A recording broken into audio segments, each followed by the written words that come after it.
आज का हमारा टॉपिक है 7 पॉजिटिव मेंटल हेल्थ हैबिट्स। आज हम 7 उन आदत की बात करेंगे जिसकी वजह से आपकी ज़हनी सेहत जो है उसके बेहतर होने के, मुस्बत होने के चांसेस होते हैं।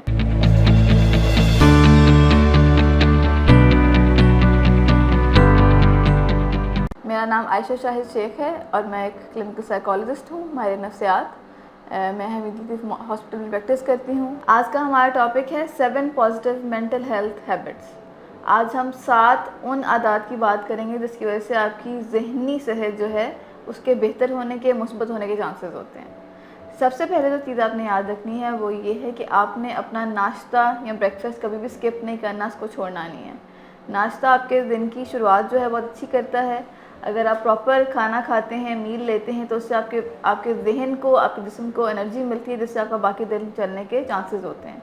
फ़र्ज़ करें अगर आप नाश्ता मिस करते हैं, आपका शुगर लेवल लो हो जाता है जिसकी वजह से आपके कंसंट्रेशन के, फोकस के और हेल्थ के इश्यूज़ आने के चांसेस होते हैं और दिन जो होता है वो पूरा का पूरा ख़राब होने के चांसेस भी होते हैं। दूसरी बात जो बहुत इंपॉर्टेंट है वो ये है कि अगर आप चाहते हैं कि आपकी ज़हनी सेहत अच्छी रहे तो बहुत ज़रूरी है कि आप रोज़ाना की बुनियाद पर अपने किसी ऐसे प्यारे से बात करें जिसके साथ आप बात करना कंफर्टेबल फ़ील करते हैं या अच्छा महसूस करते हैं। इससे बहुत सी ज़हनी थकावट, बहुत सी चीज़ें जो आप किसी और से शेयर नहीं कर पाते वो आप कर पाते हैं और वो चीज़ें बेहतर होने के चांसेस होती हैं। तीसरी चीज़ जो बहुत इम्पॉर्टेंट है वो ये चीज़ है कि आपने अपनी सोचों का ख्याल भी रखना है। अगर आप चाहते हैं कि आपकी ज़हनी सेहत अच्छी रहे तो आपकी सोचों के बारे में आपकी ख़ुद की हम आहंगी जो है बहुत ज़रूरी है। रोज़ाना की बुनियाद पर बहुत सी चीज़ें हो रही होती हैं जिसकी वजह से हमारे जहन में मनफी ख़यालात भी आ जाते हैं। उन मनफी ख़यालात का तयन करना, उनको चैलेंज करना और अपने आप को चैलेंज करना बड़ा ज़रूरी है ताकि आप एक मुस्बत ज़िंदगी गुजार सकें।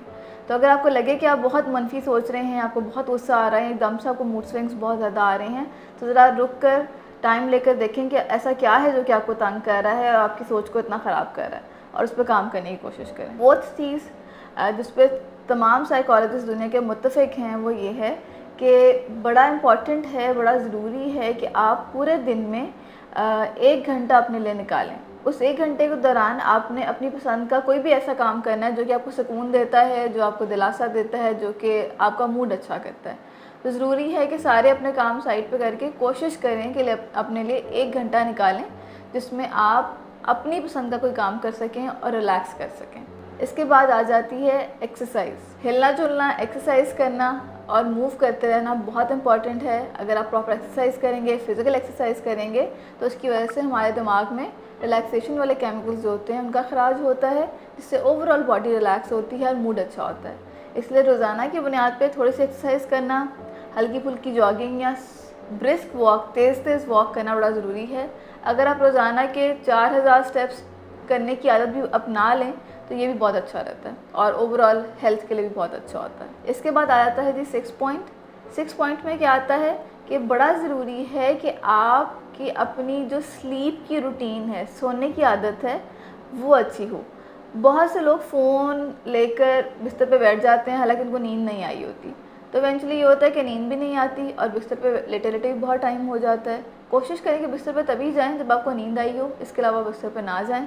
बाकी आपने फ़ोन इस्तेमाल करना है, कोई और किताब पढ़नी है, कुछ और करना है तो साइड पे बैठ के कर लें, लेकिन बिस्तर को उसे सोने की जगह बनाइए ताकि आपकी स्लीप का जो टाइम है प्रॉपर हो सके। एक और इम्पॉर्टेंट चीज़ वो ये है कि आप कोशिश करें कि जितना आपके लिए अफोर्डेबल है, जितना आप कर सकते हैं उसके मुताबिक आप थोड़ा सा टाइम घर से बाहर स्पेंड करने की कोशिश करें। उसमें आप छुट्टियों पर जा सकते हैं, आप अपनी सिटी में ही कहीं पे घूमने के लिए जा सकते हैं, अपने दोस्तों, अपने प्यारों के साथ मिलकर कोई प्लान कर सकते हैं, लेकिन कोशिश करें कि अपनी डेली रूटीन से हट कर कोई ऐसी चीज़ करने की कोशिश करें जिसमें आपका मूड भी अच्छा हो जाए और आप तरोताज़ा भी फील कर सकें और एक ओवरऑल आपकी जो रूटीन है वो एक उसमें फ्रेशनिंग अप की एक फीलिंग आ जाए। तो ये चंद आदत थी, 7 आदत थी जिनके ऊपर अगर आप अमल करें, इनको फॉलो करें तो आप ज़हनी सेहत जो है उसके ऊपर काम कर सकते हैं।